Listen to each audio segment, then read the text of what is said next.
coloco espanhol, depois eu paro, eu coloco inglês. Eu coloco espanhol, depois eu paro, eu coloco francês. A professora Cariane, que é a supervisora do Colégio de Comunicação, professora de língua inglesa.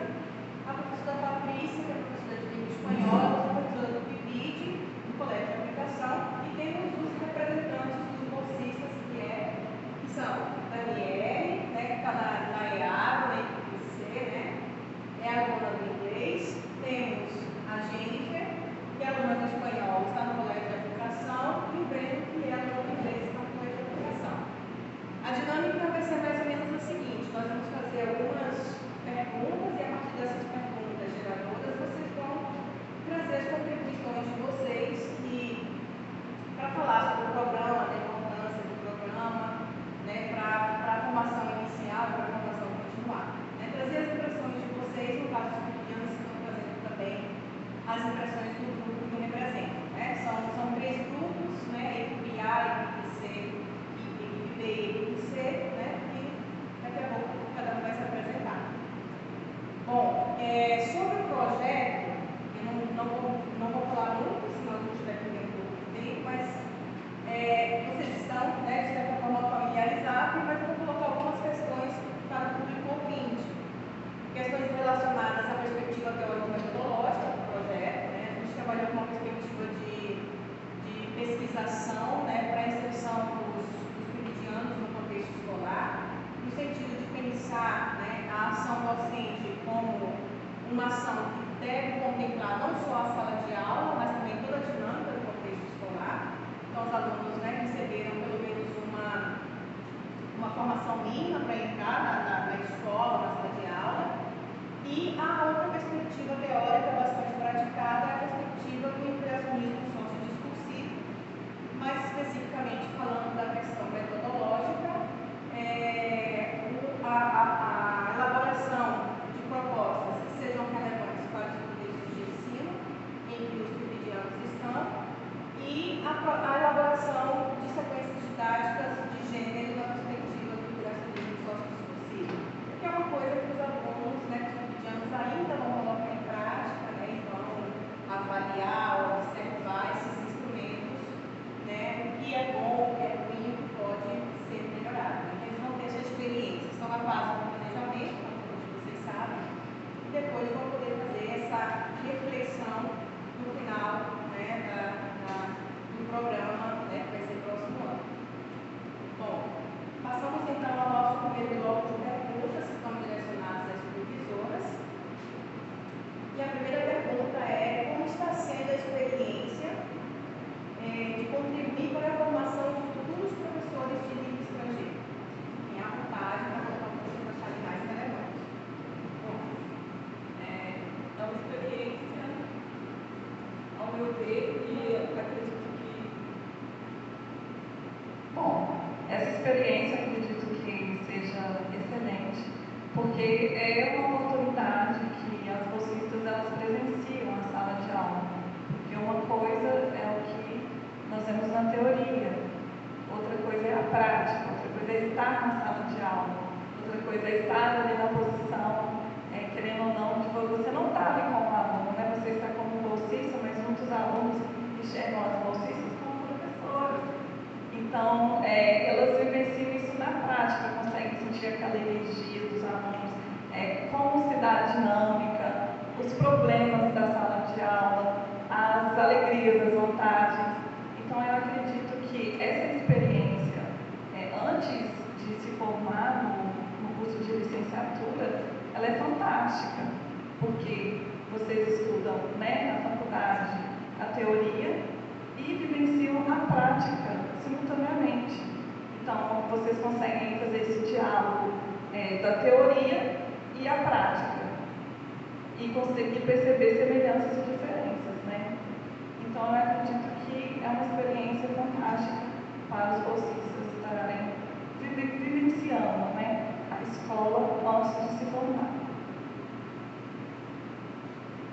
Bom, gente, quando eu li essa pergunta, né, experiência de contribuir, eu fiquei, na verdade, acho que é uma experiência de partilha, né?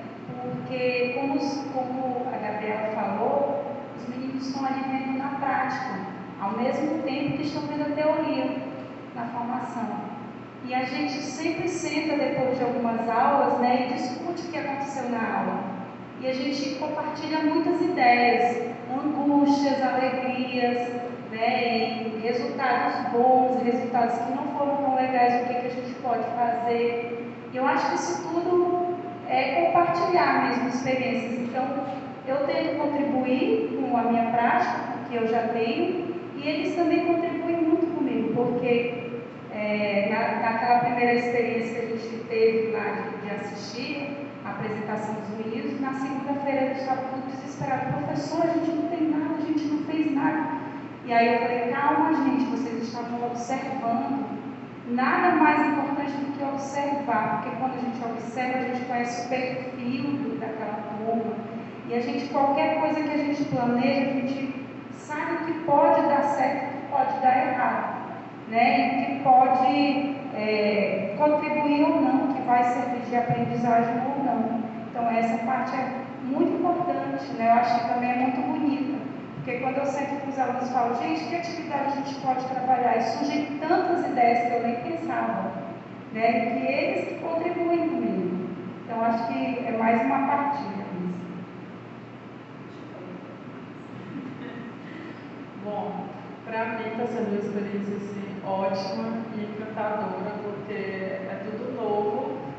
Eu recém me formei, então às vezes até converso com os meninos de que o dia desse eu estava no lugar deles, na residência pedagógica, sendo residente.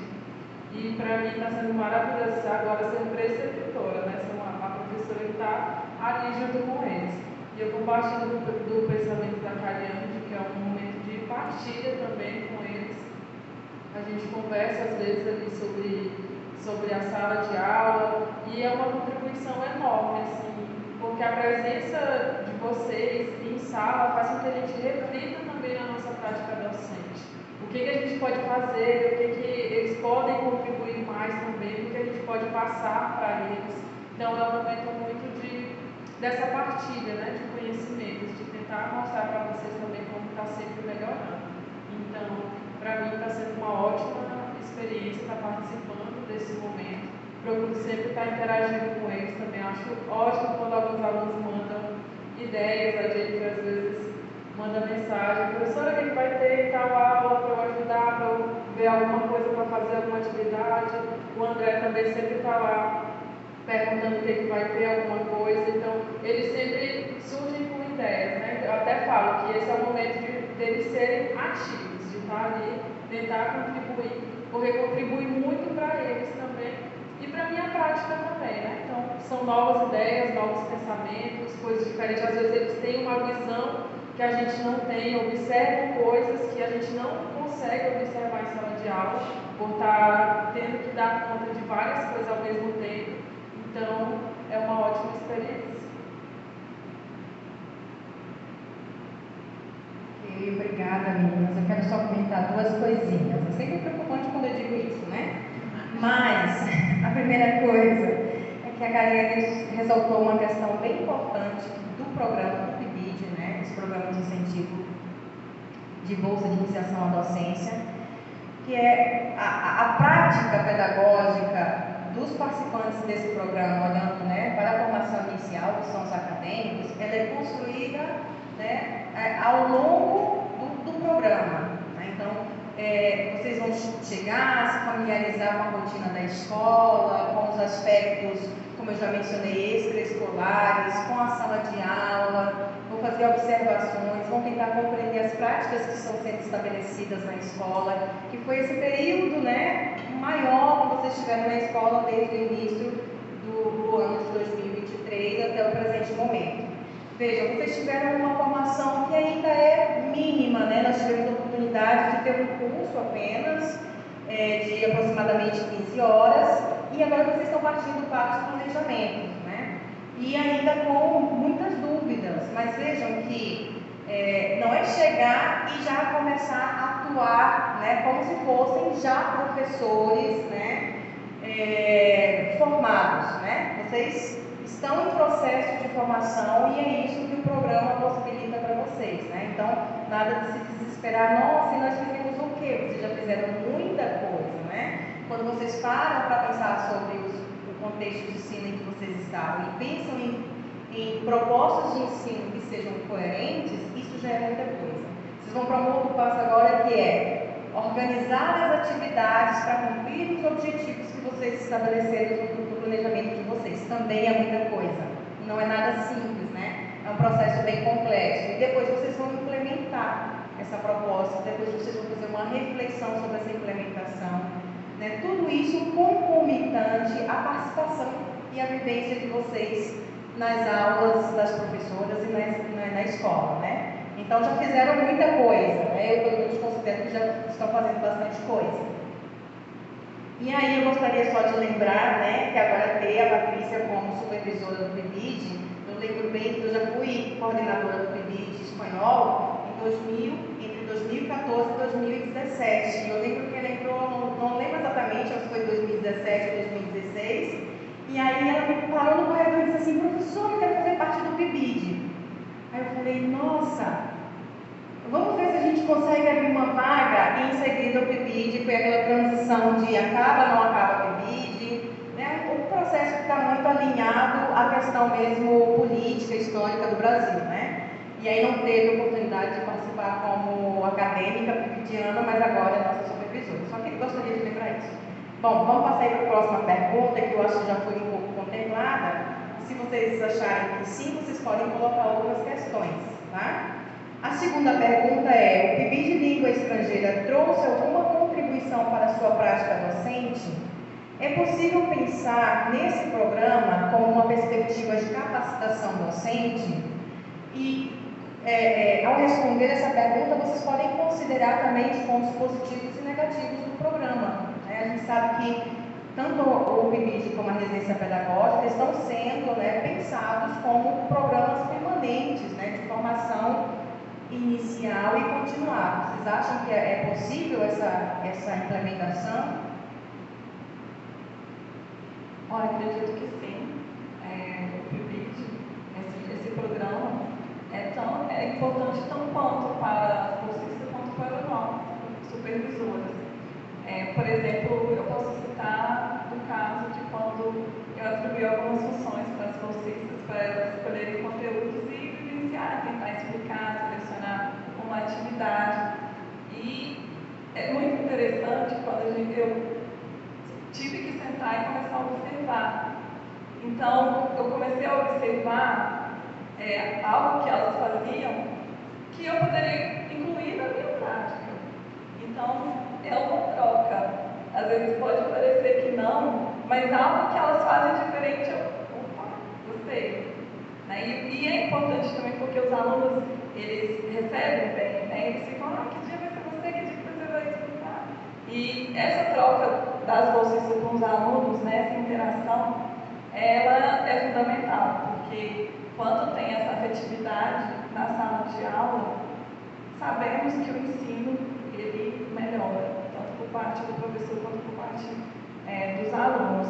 E pensar como capacitação docente, eu acredito que funciona sim, né, com diversos temas de avaliação principalmente, é uma questão fundamental na capacitação docente, que é esse processo avaliativo.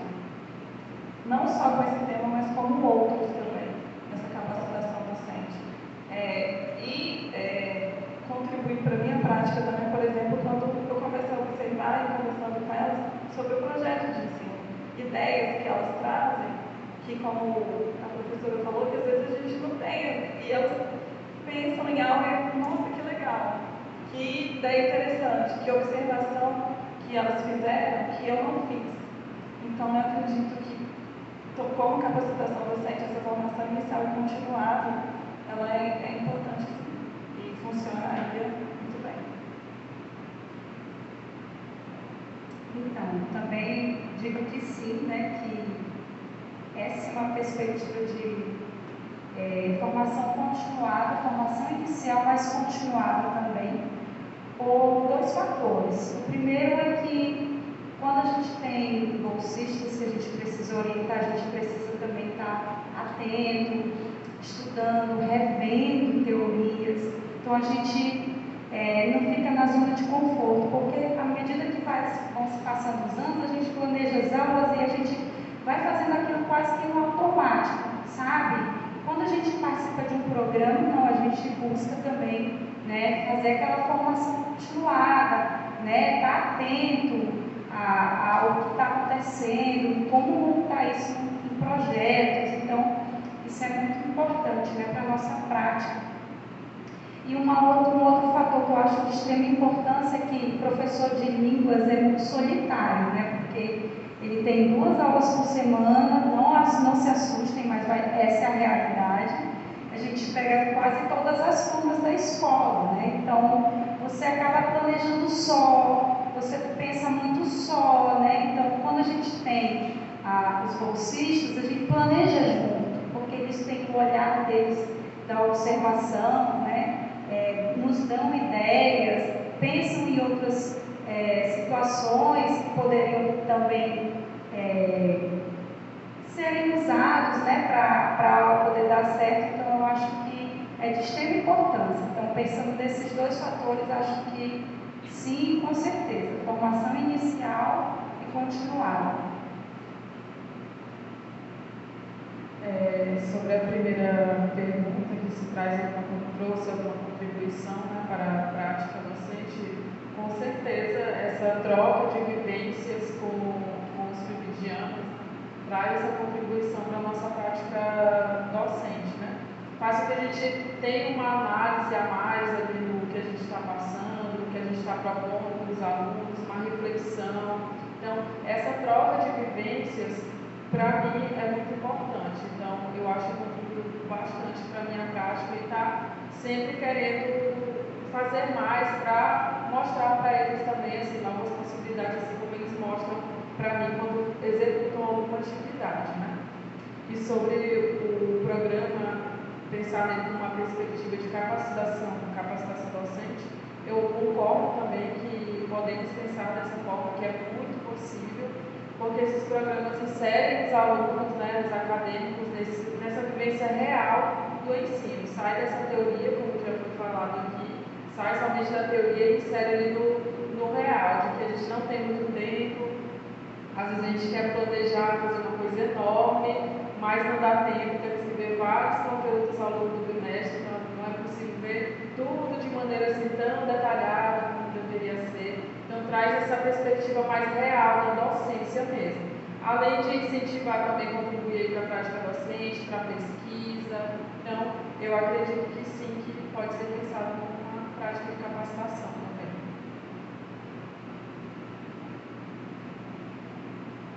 Obrigada, professoras. Já peço desculpa pela referência anterior a meninas, né? Mas é que eu gosto de usar bastante. Eu sempre uso nos grupos de WhatsApp de oi, bom dia, meninas, né? Porque são todas professoras, professora Denise, professora Eliane, as professoras supervisoras. Então, obrigada, professoras supervisoras. Eu acho também que esse programa ele pode ser visto pela perspectiva não só da formação inicial, mas também da formação continuada.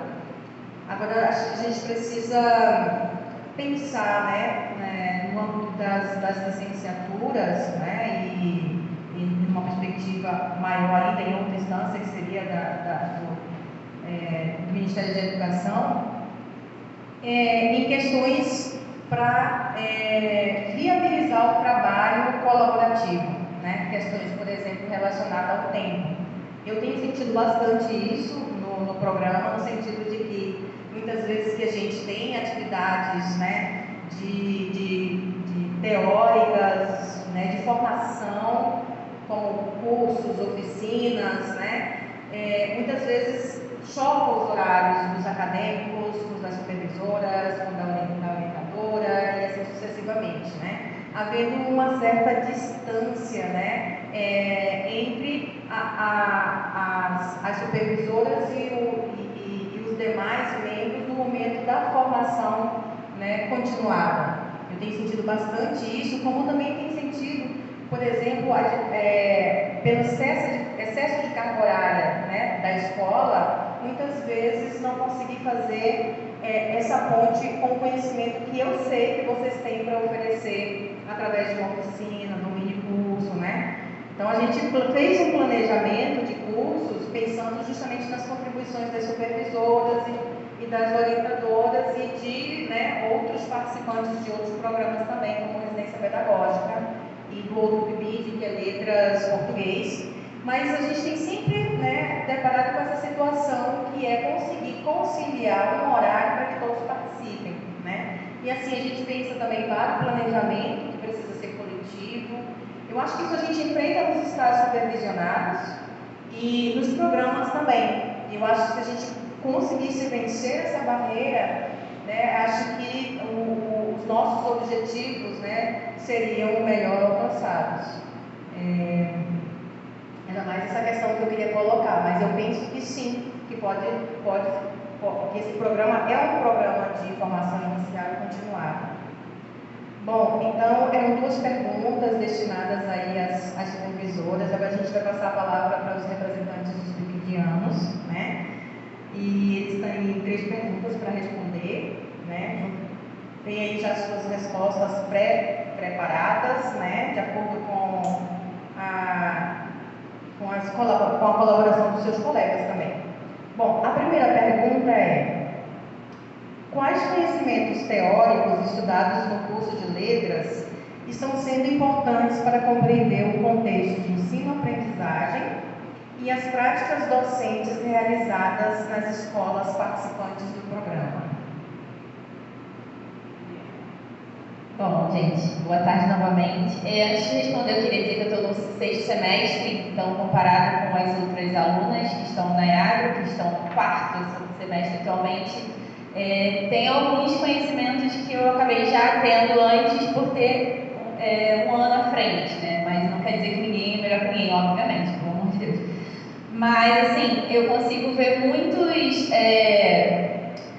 conhecimentos teóricos que a gente conseguiu colocar em prática. Eu acho que o primeiro deles foi da parte da sociolinguística, quando a gente pôde ver na prática acontecendo uma professora, que no caso a professora Gabriela, jogando por terra todo o preconceito linguístico no ensino não só no ensino de língua estrangeira, não só no ensino do inglês, mas em sala de aula mesmo, assim, né? Então, isso foi muito interessante e a gente vê os alunos replicando isso, porque já aconteceu dela corrigir uma pronúncia deles, e eu lembro disso lá no início, e eles falaram assim: professora, a senhora está sendo preconceituosa? Olha o preconceito linguístico. Eu fiquei assim, ó, o quê? Aluno do ensino médio sabe isso? Aí ela: não, nesse caso não é questão de variação linguística, nesse caso realmente vocês estão cometendo um erro.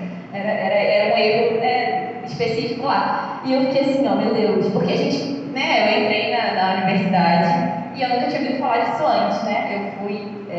Eu estudei meus moldes de ensino fundamental da educação básica, não foi trabalhando a variação linguística, né? Foi, na verdade, era mais propagado o preconceito do que a variação, das diferenças das pessoas. E aí a gente via isso, a gente vê isso na disciplina de sociolinguística, mas não só sociolinguística, mas com quase todas as disciplinas.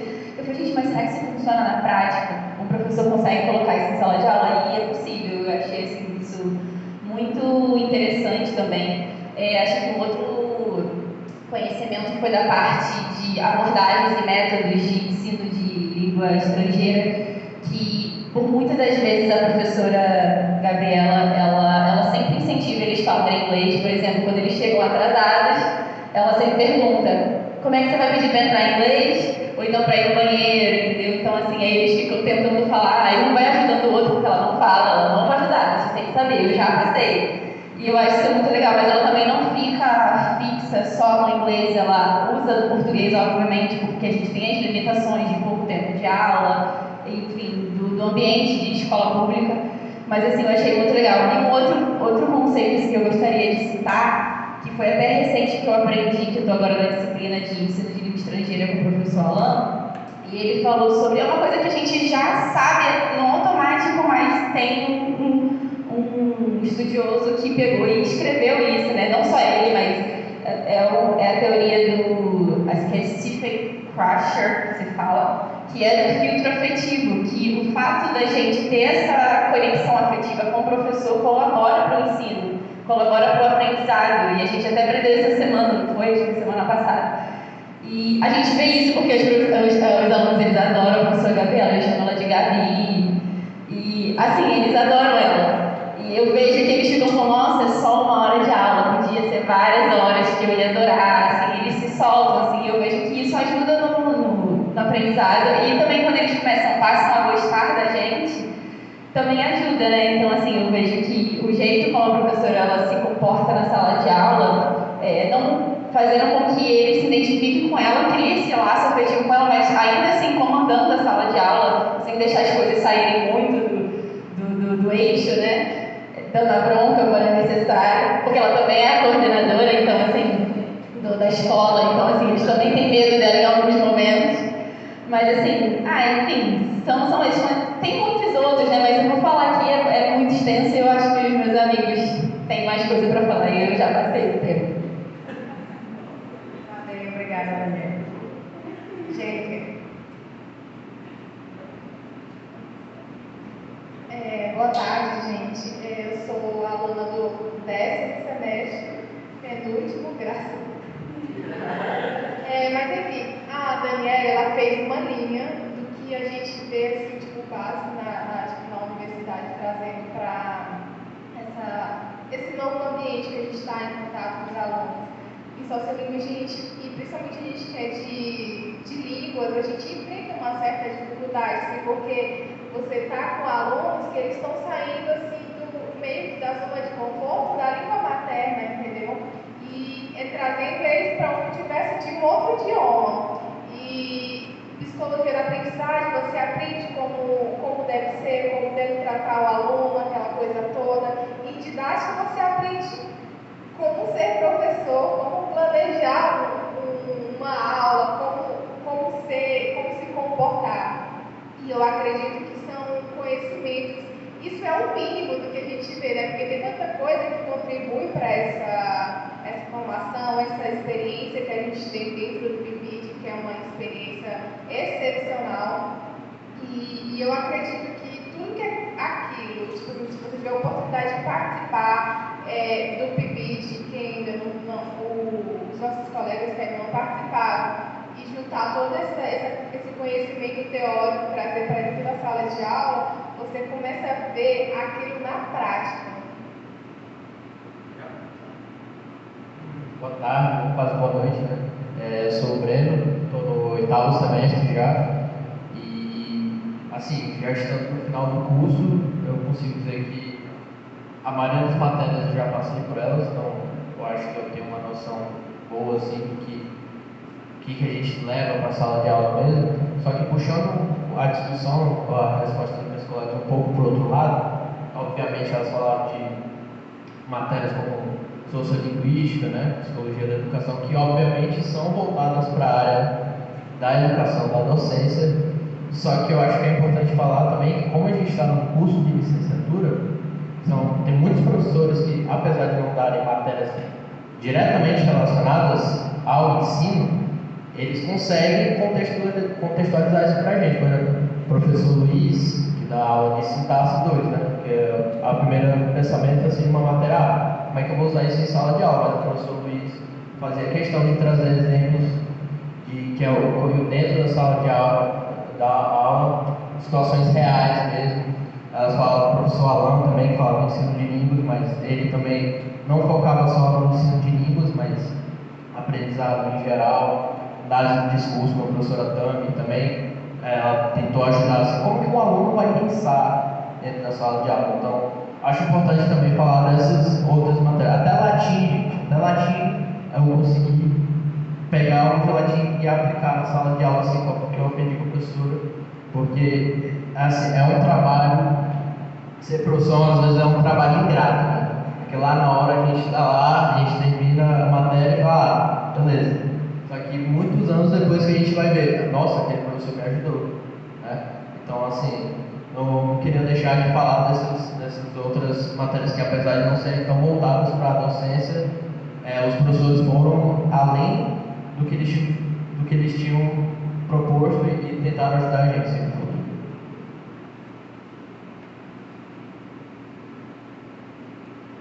Nossa, que felicidade essa fala de vocês. Isso mostra que a gente está melhorando, né, Denise? Que o currículo está melhorando, a seleção de professores, né? E o curso em si, né? Nossa, o que vocês estão falando é bem diferente, né, de algumas décadas atrás. Eu finalizei o curso lá em 2004, né? Já teve mudanças. Eu sempre digo isso aos alunos. O curso está mudando, é lenta, a mudança é lenta, mas ela está acontecendo e a gente está sempre tentando, né, pensar em um currículo melhor, né, para os nossos alunos. Eu fico muito feliz com a fala de vocês. Inclusive, vou compartilhar esse vídeo que a professora Denise está gravando com os professores específicos que foram citados. Eles vão ficar muito felizes. E dizer para eles que, na verdade, essa é a ideia, né? A ideia é que todos os professores, todas as disciplinas, não digo os professores, mas que todas as disciplinas, né, todos os componentes do nosso curso possam contribuir com a prática docente, né, com a licenciatura, porque esse é o carro-chefe, né? O profissional formado em letras pode fazer N coisas, né? Inúmeras, mas a docência é a primeira delas, né? E eu fico muito feliz, então, em ouvir isso que vocês estão relatando. Bom, passemos então para a segunda pergunta. Como você avalia os desafios para o ensino de uma língua estrangeira na educação básica? Bom, eu acho que são muitos desafios e eles são relativos, né? Porque também depende de onde está acontecendo esse ensino, né? A pergunta está relacionada à educação básica, mas é na escola pública, na escola particular. Então, assim, varia muito. E eu acho que o primeiro desafio já começa com o fato da gente falar o português, né? E o Brasil ser, por mais que a gente consuma muito de fora, a gente consuma muito dos Estados Unidos, mas a gente não tem a cultura de, desde cedo, aprender um outro idioma além do português, né? Talvez aqui em Roraima seja um pouco mais diferente por conta da imigração e por conta de ter muito espanhol na nossa fala, mas, por exemplo, né, de onde eu vim, do estado que eu vim, não tem nenhum outro idioma que a gente precise falar além do português, né, ou entender. Então, assim, tem isso, e eu acho que também um dos problemas talvez seja material didático, que seja um pouco desatualizado. No caso da EAD, eu acho que um desafio muito grande é o tempo reduzido mesmo. Além do tempo reduzido, é 1 hora só de aula que eles têm por semana de inglês, eles só têm 6 meses de aula, né, um semestre. Acredito que por ser uma escola técnica, eu estudei, meu ensino médio foi uma escola técnica também, então eles focam muito no técnico. O ensino médio acaba sendo um pouco, perdendo um pouco sua prioridade, perdão. E eu acho que pode ser por isso. Então, acredito que eu não focaria muito no preparo ou não dos professores, mas talvez, por conta desses desafios, talvez o professor fique um pouco mais desmotivado para ensinar. Então, acho que isso também é uma coisa que pode estar acontecendo.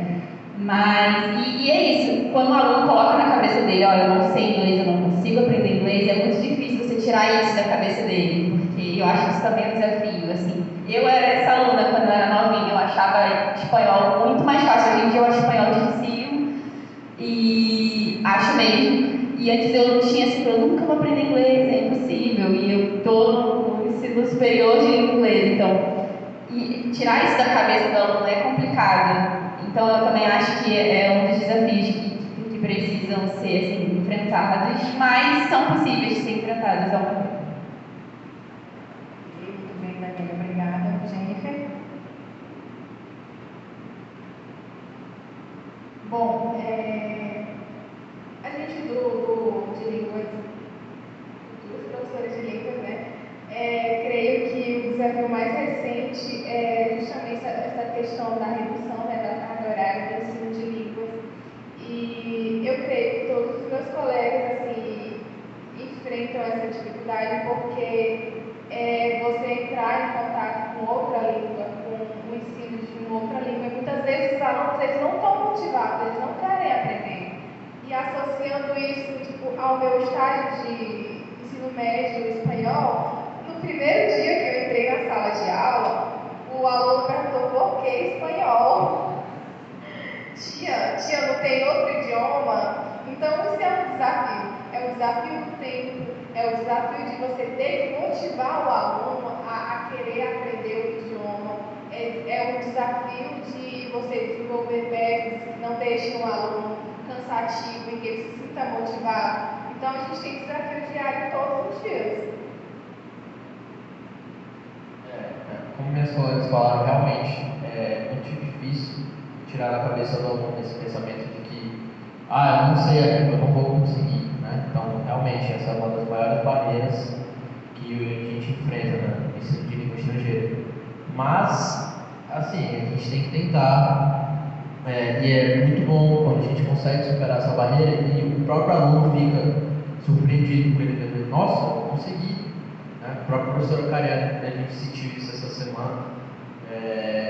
Eu acho que, assim, apesar de ser uma barreira muito grande, o importante é tu fazer o aluno tentar, velho. E ele vai ficar surpreso com o próprio resultado, né? Mas, realmente, como meus colegas falaram, essa redução da carga horária é prejudicial, porque a gente dá aula uma vez por semana, e aí a gente tem que esperar até a outra semana. E aí o aluno, às vezes, assim, acontece tanto, né? Se a gente considerar a vida pessoal do aluno, quantas matérias ele tem, porque, assim, a gente fala, são crianças e tal, mas é uma rotina puxada para eles, muita matéria, então, realmente, assim, encontrar eles uma vez por semana e fazer o que essas professoras estão fazendo, eu acho isso um milagre. Um milagre ao vivo, porque elas conseguem. Então, é difícil mesmo.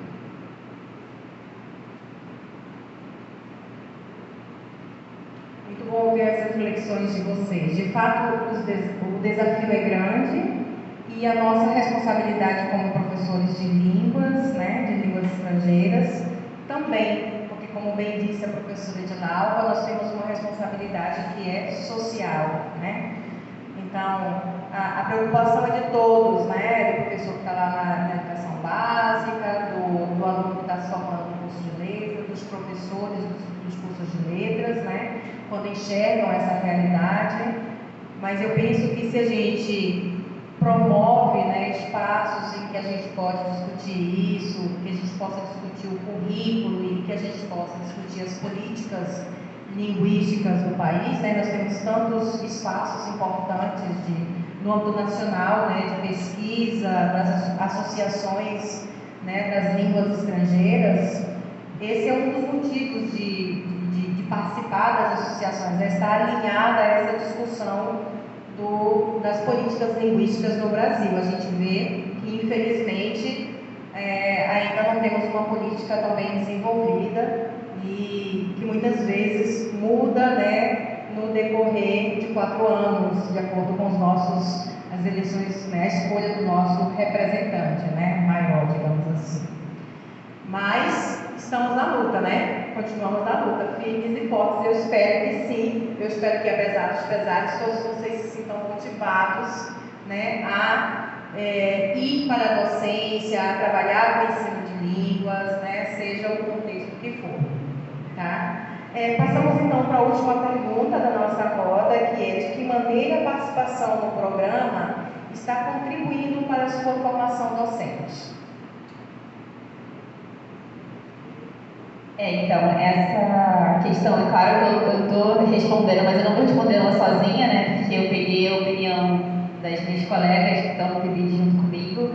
E, assim, eu acho que uma das primeiras coisas é que nos faz questionar a nossa escolha na vida docente. Mas, no meu caso, principalmente ter certeza do que eu quero, né? De ver que aquilo, porque a gente poderia se identificar. Porque é o primeiro contato, pelo menos que eu estava tendo numa sala de aula grande, assim, eu já dei aula, mas foi particular. Muito mais fácil dar aula para uma pessoa só do que dar para 30 pessoas, né, 30 adolescentes.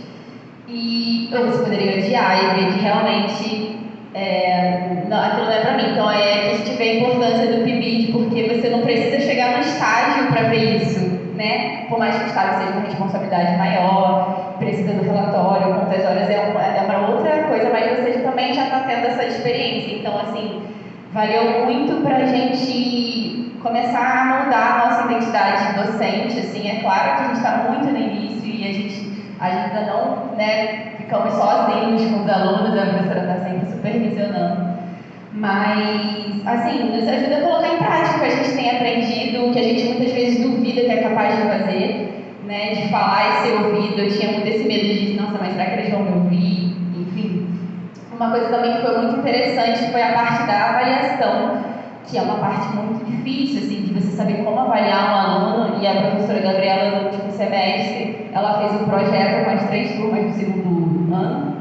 E quem deu a nota foi a gente. A gente pegou uma listagem lá e foi avaliando aluno por aluno com o que fez, o que não fez, como agiu na hora, né? Foi as salas temáticas, cada um falou de um país de língua inglesa. Foi muito legal, assim, mas a gente mesma, as pimidianas ficavam conversando entre si, quanto que você deu pro aluno tal e quanto que você deu. Nem sei se isso acontece com os professores, provavelmente sim, né, no conselho de classe. Como você está avaliando o aluno tal? Eu estou avaliando assim. Enfim, a gente fez isso. E a gente ficava, eu dei essa nota tal. Então, assim, foi um desafio, porque eu realmente nunca precisei dar nota para ninguém. Foi a primeira vez. E foi interessante. Eu acho que isso é algo que eu vou praticar no futuro, obviamente. E a gente já, no PIBIT, já está fazendo. Então, assim, realmente a gente ajuda a praticar, a desenvolver uma postura melhor e se sentir mais confiante também. Porque a gente tem muita insegurança quanto à nossa postura, né? Ainda mais porque a gente também tem medo nossa, sala de aula. A gente vê muitos professores, eu sou professor e tal, cansados, né? E eu entendo o cansaço, eu entendo o estresse, então a gente vai com esse medo de tipo, meu Deus, mas acontece, no final flui, é possível, e pra mim tá funcionando muito, respondendo agora bem pessoal, pra ver que realmente eu quero isso, e que isso tá me trazendo uma identificação muito grande. Eu não tô assustada querendo fugir, eu tô gostando de verdade. E é isso, gente. Acho que é isso. Que bom que você não quer fugir. Agora vamos ouvir a gente. Não pode falar a verdade, não tem problema não.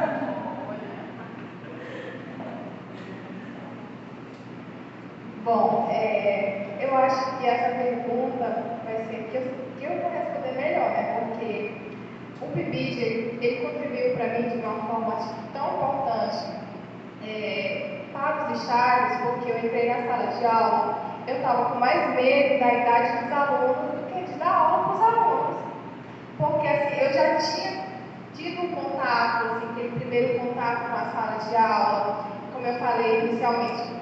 Eu estou no estágio ensino médio espanhol e ensino médio de língua portuguesa, só que no estado. E o PIBIT foi de extrema importância para esse primeiro contato com a sala de aula. Eu não entrei com medo de jeito nenhum, estava com medo da idade dos alunos, porque são adolescentes e você está ali iniciando a sua carreira docente, né? Então eu estava com mais medo. Esse acho que foi o meu maior medo, realmente, foi a idade dos alunos, encarar o ensino médio no estado.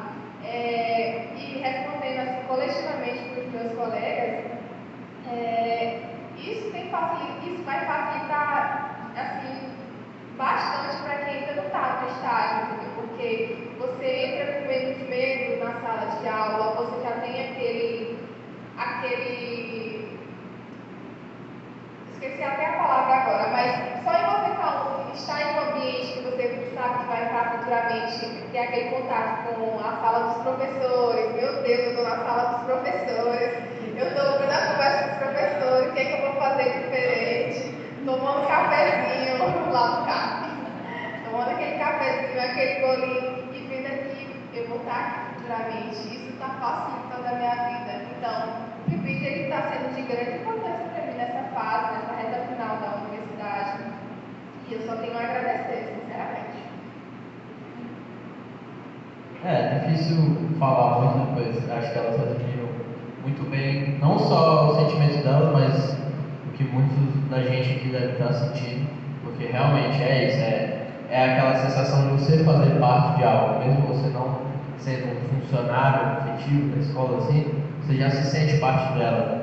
Os alunos, quando você falta, eles já sentem tua falta, cadê tu? O que tu tá? Os meus quando eu vou, nem falam, e aí vai trabalhar mais não? Então, é umas coisas assim que a gente tem que escutar.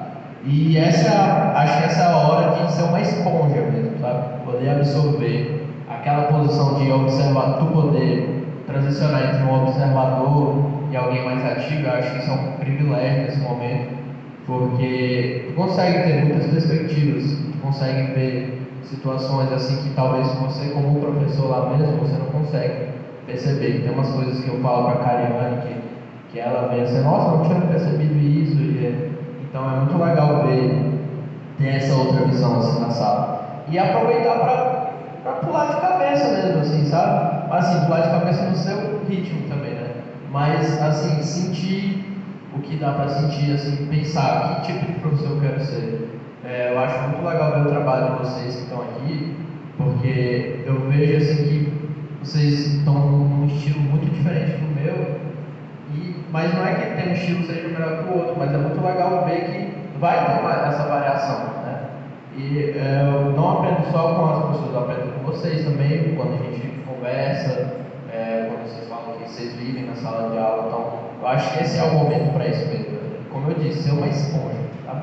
Aproveitar, conhecer, conversar com os alunos, ver umas situações assim que no começo assim, podem ser meio que desconcertantes, mas isso vai te preparar lá para frente para quando acontecer de novo, porque escola é um ciclo, né?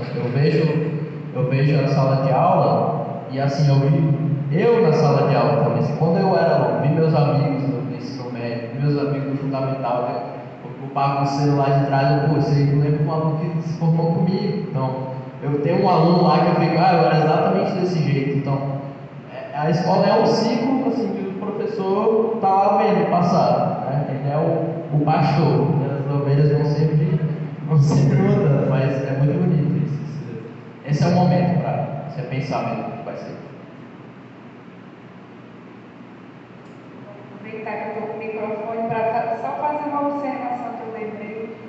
Teve um momento que eu propus para os meninos corrigirem a avaliação bimestral, né, das turmas. E eles ficaram super ansiosos para ver o resultado, né, como é que cada aluno se saiu.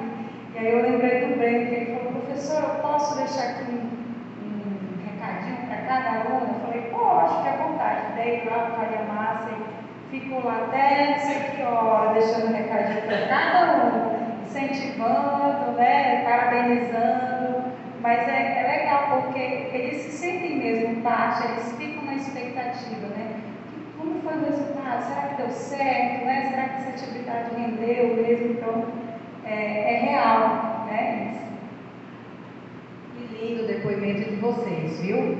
E eu acho que os alunos devem ter adorado esses recadinhos, né? Eu também gosto de colocar, só que meus recadinhos não agradam tanto assim, né? Os recadinhos de correção não agradam tanto. Mas eu já comprei um bloquinho que eu achei uma lindeza, que vem sempre com uma frase relacionada, né, à autoestima e tal, que agora eu vou começar, se fosse manuscrito, eu colaria ali e entregaria para o aluno. Essa é uma estratégia que eu estou tentando desenvolver na língua espanhola 2, quando eu devolver os textos corrigidos dos alunos. Os projetos não são possíveis, infelizmente, né? Mas quem sabe eu encontro outra estratégia. Certamente os alunos gostaram muito. Assim como também eu gostei bastante dessa nossa conversa, uma conversa rápida, infelizmente pelo tempo, né, que já está bastante avançado. As professoras precisam sair, assumir seus turnos de mãe, no caso da professora Cariane e da professora Gabriela, eu também, né? Mas eu fico muito feliz com o resultado do trabalho que a gente está desenvolvendo até aqui. E vamos pensar nesse programa, né, pensando em perspectivas melhores para uma próxima edição, apesar de que esse ainda não terminou, mas a gente deve fazer essa reflexão do processo, né, para trilhar novos caminhos. Então, eu deixo aqui o meu muito obrigada e finalizo a nossa roda de conversa.